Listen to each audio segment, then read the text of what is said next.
Hey everybody, it's your old pal Chuck, and I'm back with another review. And today we're taking a look at Transformers One line. Yes, we are continuing our look at these wonderful toys.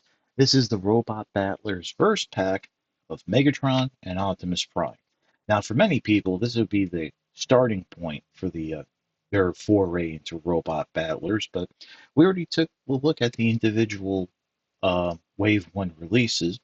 I got this from Entertainment Earth, but it's available all over Amazon, Target.com, in-store Target, Walmart, Walmart.com. So it retails for around $25 to $29 maybe, but basically, it's your introduction to the Robot Battlers concept. Now, as you can see, both Prime and Megatron do actually come with an extra weapon.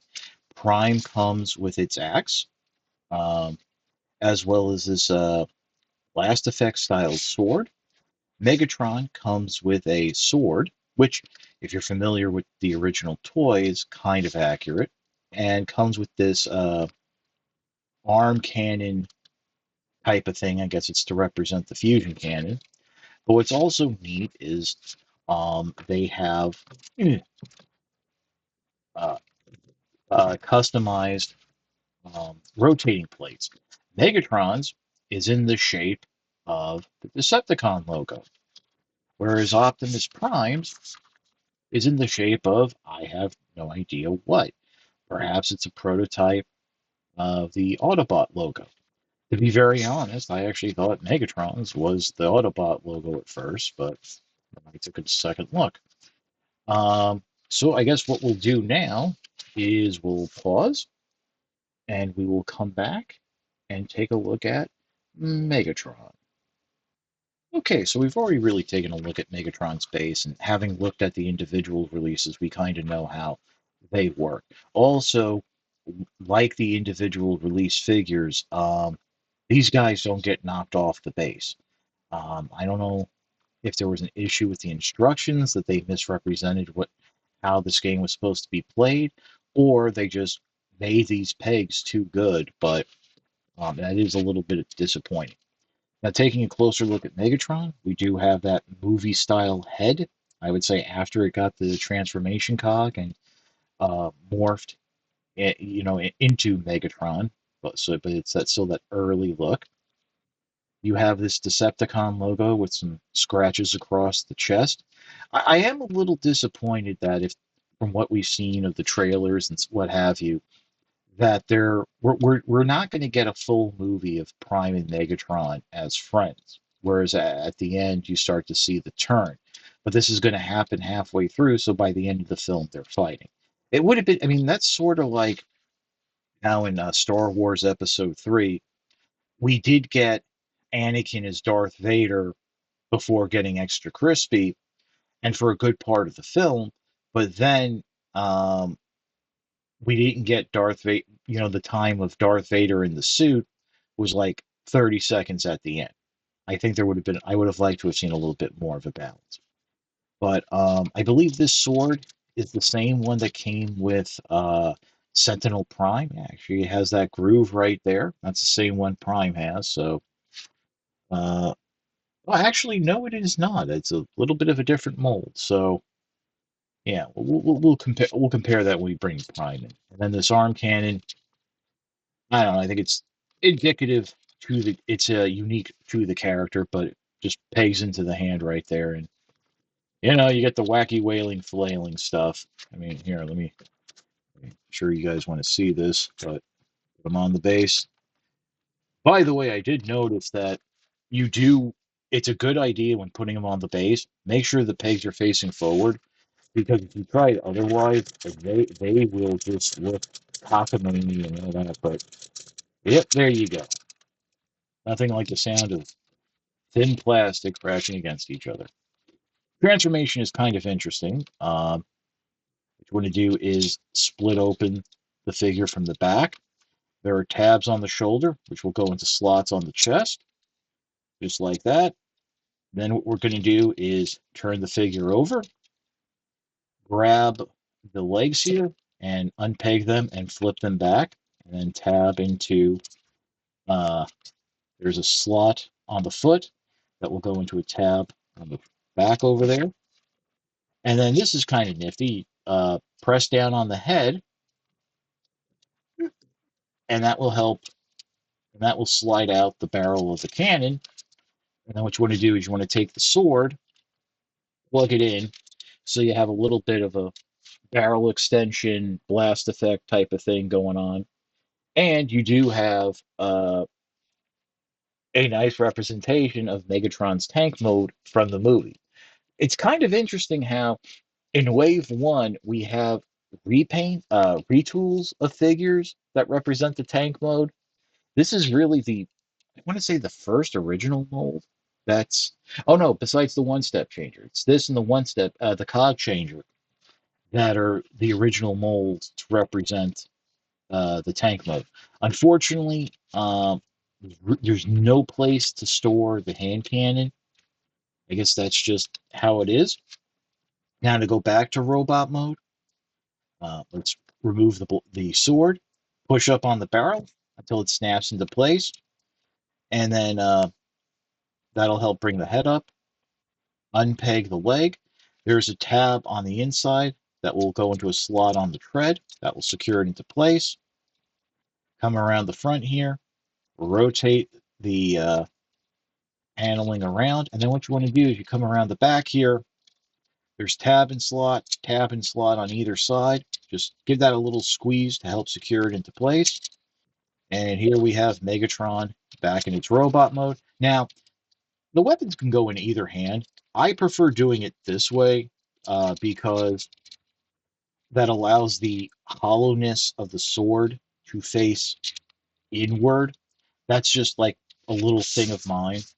Yeah, that's just strictly my my own little Kazurite. So, okay, we'll pause right now and we're going to take a look at Optimus Prime. One thing I want to mention right off the bat is I did say Optimus Prime, and the packaging is very clearly says Optimus Prime. It doesn't have Orion Pax / Optimus Prime.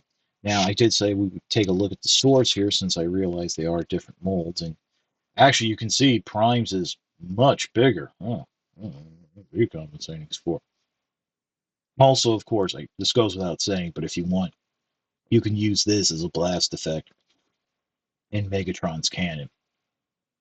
But very nice. And the difference in size kind of makes sense that when I've been swinging these around, the closest I get to knocking them off the platform is when I knock the sword out of Prime's hand. But let's go ahead and remove the weapon there. And the axe. The axe is again very close to the axes we've seen with all the other primes. I guess this is going to be its like main weapon in the movie. Yeah, there's actually no even tab underneath, so I don't even know who's going to come with that sword. I'm sorry, I'm getting a little distracted. But again, nice look here. Great use of metallic paint on the head.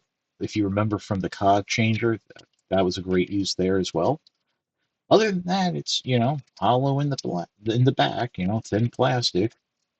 So to start the transformation, what you want to do is grab the head and chest area and just start rotating it backwards. That will help bring up the panel here on the front, and that will just rotate up into place, as well as tucking the head up underneath.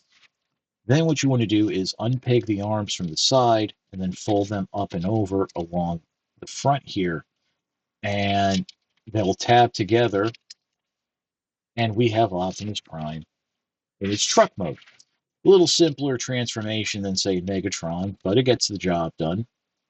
I think by now we're starting to recognize the Transformers 1 truck design here with that thin window, that gas can shoulder section there. Kind of interesting. I mean, it's really interesting how they are at all these different sizes and styles. They're able to work the design in. Go back to robot mode, very easy.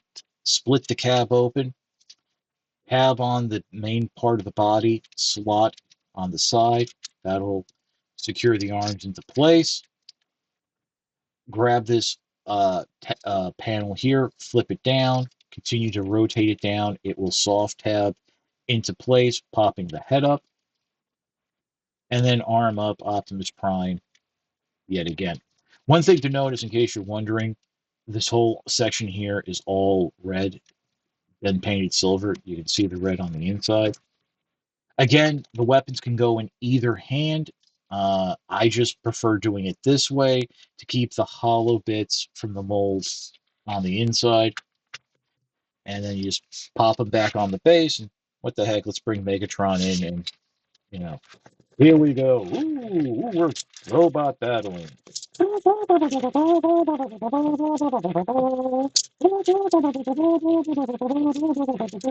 look, they're with the sword. They're with Megatron sword.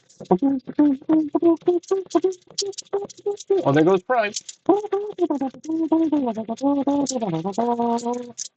Yeah. Nothing like hearing that, like, the sound of that, like, thin plastic crashing against each other. I mean, I mean, it's great that they can't like come off their bases because I mean that actually makes it easy to carry them around. But when you figure that part of the gimmick is to be able to knock them off, I mean that's part of the play pattern of the game. I can see where some kids might be disappointed. But again, as I said at the beginning, these are fun, and with the other reviews, the fun transforming figures. So before I get too far ahead of myself, let's come back with our final thoughts. Right off the bat, let me say that if you're only going to like experiment with the robot battlers, I would get this set. You get an Autobot and a Decepticon, so you get a natural verse component. Um, but at least you can with two figures you can experience the action and the play pattern of the robot battlers. And also, by the way, because of the price point, they were able to include the extra weapons. That I think is really nice. Other than that, the same complaints that we were starting to get into just a minute ago. The robots don't get knocked off their platforms. Um, I don't necessarily have a problem with that, but I know a lot of other people might, especially kids looking to play. Um, with parents, that sound of the thin plastic crashing that can get annoying, and you might even be a little bit of a point where it's like you think something's going to break. I mean, I get that. Um, Other than that, um, I think they're fine. Like really, what I think the robot battlers stand out as simplified, uh, transforming representations of the movie characters.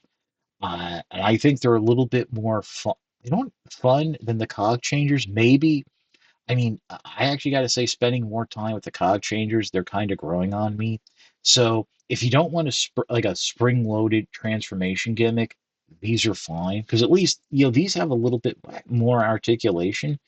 But then it's like, well, actually, no, they don't because the arms can swing out on some of the cog changers too. I mean, my issue goes back really to the press release that said like the legs would move, the heads would move, that you'd have a whole like swinging component, and that's just not here. And that's unfortunately something that happens a lot lately with the Transformers. That the press release is, there's like one edit removed from properly representing the figures. But again, let me just say that they're really not that bad, especially Megatron. I think having from what we've seen again from the trailers, this is a pretty good representation of what the figure is going to look like. And over the weekend, as of this recording, we did get finally a look at the Studio Series Megatron, the deluxe class, and I tell you, it looks a little off. The legs, I mean, the way the legs are designed, it looks like it's all leg and no hip, or all thigh and no like calf. But yeah, so as I said in the beginning, I got these from Entertainment Earth, but they are available from Amazon. And actually, when I say Amazon, I do mean Amazon US, Amazon Japan, Amazon Deutschland, because they all have them, and those are the three Amazons that I know of that, if you're a US resident, you can order from. I think it's also available from US Amazon Canada, but if you're in the US, you can't order from Amazon Canada for some reason. It's also available at Target and Target.com, Walmart and Walmart.com. Um, so yeah, definitely. Um, this could keep people busy for like a bit, transforming back and forth and then the battling part. So I think it serves its purpose. That's about it for the review. If you like this review, like, comment, and subscribe. As I always say, your views really help the channel, but it's the likes, comments, and subscriptions that YouTube looks for in their algorithm to help promote the channel.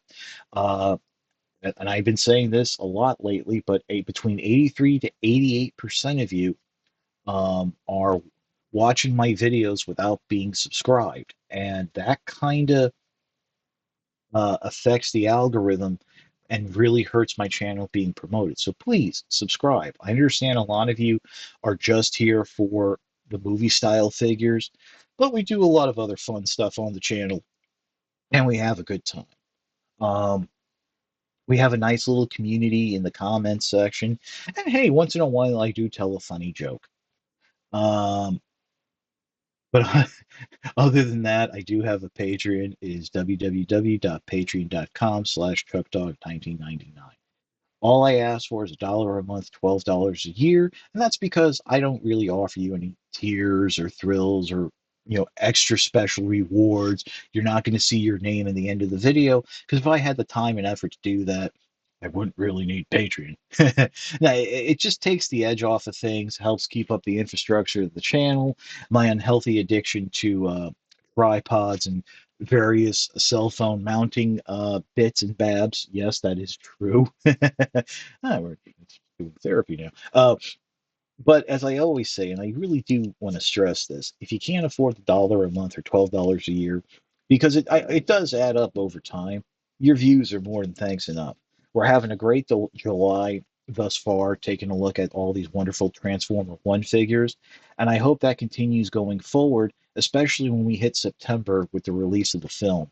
I hope that my expectations are correct and there's a big swell as people start looking for these figures that they'll come back and watch these reviews. So if you haven't watched it, if you're watching this in the future after seeing the film, hi, how are you? uh, uh, but yeah. Okay. Gotta crack myself up. So yeah, that's about it. Once again, for Megatron and Optimus Prime, this is your old pal Chuck, and we will see you next time.